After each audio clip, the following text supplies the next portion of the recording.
दर्शकों, नमस्कार। राम राम, जय श्री राम और जय माता दी। मैं हूं अश्विनी मगोत्रा और आप देख रहे हैं अपना पसंदीदा न्यूज चैनल जम्मू तरकश। दर्शकों, आज का वीडियो मैं पाकिस्तान की अर्थव्यवस्था पर बना रहा हूं। मेरा पहला ही टॉपिक है कि क्या पाकिस्तान कर्ज ले लेकर सांसें ले रहा है।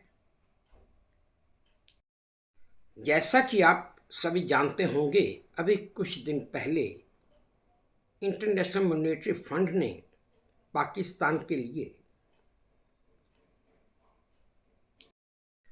2.3 बिलियन डॉलर की पैकेज को मंजूरी दे दी है। हालांकि भारत ने इसके ऊपर कड़ी आपत्ति भी जताई और कहा कि पाकिस्तान इन पैसों का इस्तेमाल किसी अच्छे काम के लिए नहीं करता। वो सिर्फ और सिर्फ इस पैसों का इस्तेमाल आतंकवाद को बढ़ावा देने के लिए करता है। और इसका नतीजा ये हुआ कि वर्ल्ड बैंक ने, इंटरनेशनल मॉनेटरी फंड ने उसके ऊपर कुछ ऐसी शर्तें लगा दी। अब वो शर्तें तकरीबन 50 शर्तें हो चुकी हैं, जिन शर्तों को पूरा करना पाकिस्तान के बस में नहीं है। जहां मैं आपको ये भी बता दूं कि 1958 में पहली बार पाकिस्तान को बेलआउट पैकेज मिला था। तब से लेकर आज तक पाकिस्तान को 24 बार बेलआउट पैकेज मिल चुका है।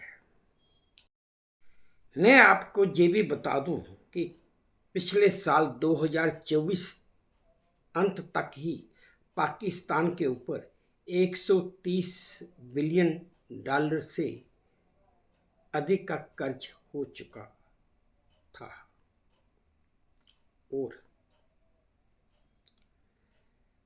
पाकिस्तान को अभी इसी साल 2025 में 30 बिलियन डॉलर से भी ज़्यादा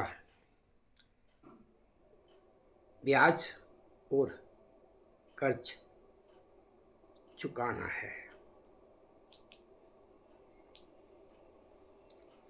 है ना एक चिंता की बात।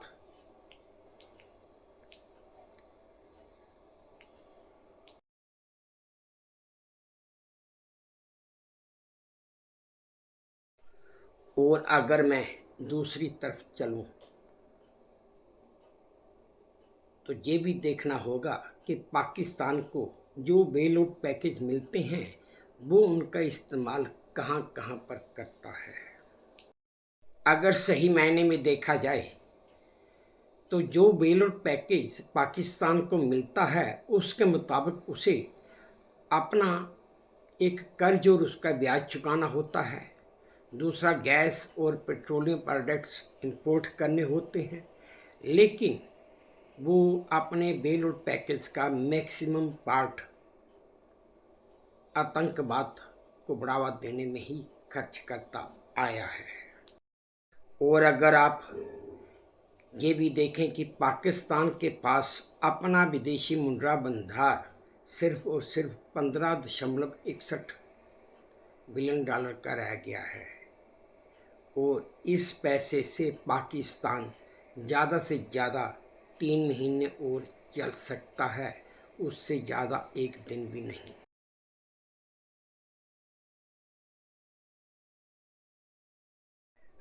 अब अगर मैं आपको पाकिस्तान की जीडीपी के बारे में बताऊं तो पाकिस्तान की जीडीपी 373.808 बिलियन डॉलर है, यानी कि 31.9 लाख करोड़ रुपए भारतीय करेंसी के मुताबिक है।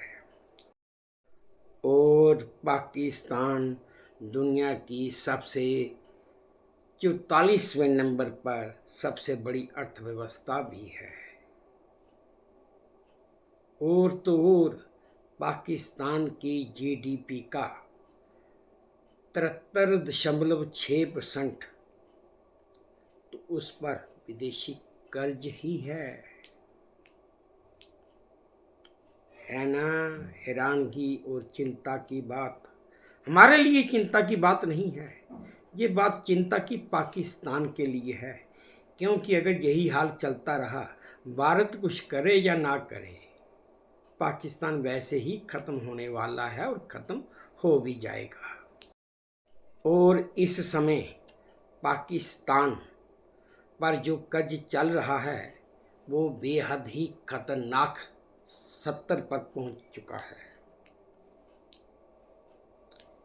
इससे ज़्यादा कर्ज शायद ही उसे मिल पाए, अगर नहीं मिला तो पाकिस्तान बचेगा भी नहीं।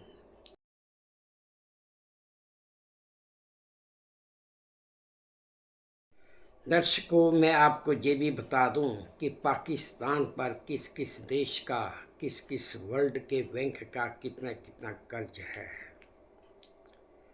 अगर देखा जाए तो सबसे पहला नंबर चीन का आता है।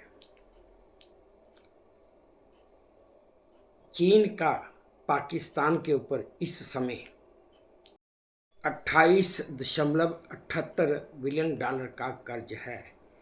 अगर कर्ज में हिस्सेदारी की बात की जाए तो चीन की हिस्सेदारी 22% आती है, सिर्फ चीन की ही, यानी कि 1/4 के करीब पाकिस्तान के ऊपर कर्ज सिर्फ और सिर्फ चीन का है। फिर नंबर आता है वर्ल्ड बैंक का। वर्ल्ड बैंक का पाकिस्तान के ऊपर कर्ज 23.55 बिलियन का है। फिर नंबर आता है एशियन डेवलपमेंट बैंक का। एशियन डेवलपमेंट बैंक का पाकिस्तान के ऊपर कर्ज 19.61 बिलियन है। और फिर लास्ट में नंबर आता है सऊदी अरब का, जिसका पाकिस्तान के ऊपर कर्ज 9.1 बिलियन का है। अगर ये सारा कुछ देखा जाए तो पाकिस्तान की कमाई का 57% हिस्सा तो सिर्फ और सिर्फ इस कर्ज का ब्याज, मैंने कर्ज नहीं कहा, कर्ज का ब्याज चुकाने में ही चला जाता है।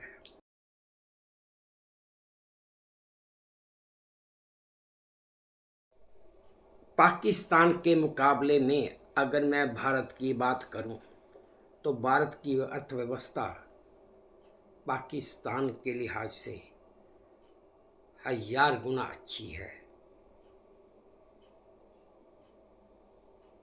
भारत तो अभी अभी कुछ दिन पहले या कुछ महीने पहले ही दुनिया की 5वीं बड़ी अर्थव्यवस्था बन चुका है। 5वीं या चौथी अर्थव्यवस्था बना है, अब मुझे पूरा याद नहीं, लेकिन ऐसा हुआ है। और भारत की जीडीपी का या भारत की अर्थव्यवस्था पाकिस्तान की जीडीपी से तकरीबन 11 गुना ज़्यादा है। एक संतोषजनक बात है हम भारतवासियों के लिए, और एक खुशी की बात भारतवासियों के लिए। हालांकि पाकिस्तान और हिंदुस्तान दोनों एक ही साल में आज़ाद हुए थे। भारत ने प्रगति की राह चुनी और पाकिस्तान ने तबाही की राह चुनी। भारत ने आज़ादी हासिल करने के बाद एम्स बनाए, मेडिकल कॉलेज बनाए, स्कूल बनाए, हॉस्पिटल बनाए, इसरो जैसी संस्थान बनाई, आईआईटी जैसे कॉलेज बनाए। और पाकिस्तान ने सिर्फ और सिर्फ आतंकवादी ही बनाए। तो दर्शकों, ये थी मेरी आज की एक छोटी सी जानकारी आप लोगों के लिए, जो मैंने आप लोगों के साथ साझा की। उम्मीद करता हूँ आपको पसंद आई होगी। अगर पसंद आई है तो प्लीज़ मेरे इस चैनल को लाइक कीजिए, शेयर कीजिए और सब्सक्राइब कीजिए। और हाँ, आपने कमेंट्स मेरे कमेंट बॉक्स में ज़रूर डालिए ताकि मैं उन्हें भी ध्यान से पढ़ सकूँ। और अब इसी उम्मीद के साथ आपसे विदा लेता हूँ कि आप अपना भी ध्यान रखेंगे, अपने देश का भी ध्यान रखेंगे। जय भारत और धन्यवाद।